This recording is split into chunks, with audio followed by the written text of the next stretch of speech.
Hi guys, ഞങ്ങളുടെ Christmas തലേന്നത്തെ Carol വിശേഷം ഒന്ന് കണ്ടു നോക്കിയാലോ. ഇങ്കുവാ സൈക്കിൾ എടുത്ത് ചേച്ചിമാരുടെ കൂടെ നടക്കാൻ വേണ്ടിയിട്ട് ഇറങ്ങിയിട്ടുണ്ട് കേട്ടോ. സ്റ്റാറൊക്കെ കത്തിച്ച് എല്ലാവരും കരോളിന് വേണ്ടിയിട്ട് കട്ട വെയിറ്റിംഗ് ആണേ.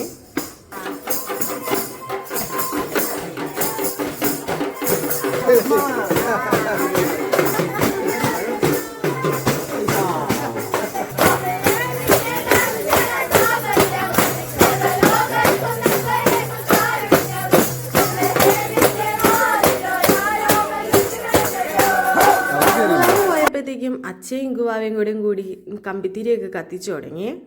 ഹായ് ഗൈസ്, ഒരാളോട് പേടിച്ചിട്ട് കോലുമ്മ കമ്പിത്തിരി വെച്ചാണ് കത്തിച്ചോണ്ടിരിക്കുന്നത്.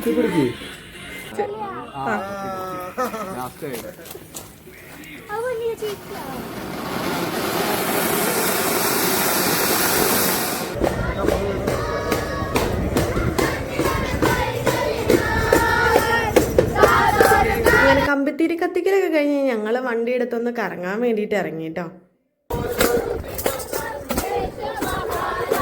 ഇഷ്ടംപോലെ കരോള് പോകുന്നുണ്ടായിരുന്നു. പിന്നെ ഓരോരോ വീടുകളിൽ ഉണ്ടാക്കി വെച്ചിരിക്കുന്ന ക്രിസ്മസ് കൂടാരങ്ങളൊക്കെ കാണാൻ നല്ല ഭംഗിയുണ്ടായിരുന്നു. അങ്ങനെ ഞങ്ങൾ തിരിച്ച് വീട്ടിൽ വന്നിട്ട് കമ്പിത്തിരിയൊക്കെ പിന്നെയും കത്തിച്ചു കേട്ടോ. അപ്പോൾ ഞങ്ങളുടെ കരോൾ വിശേഷം ഇത്രയുള്ളൂ. ടാറ്റാ.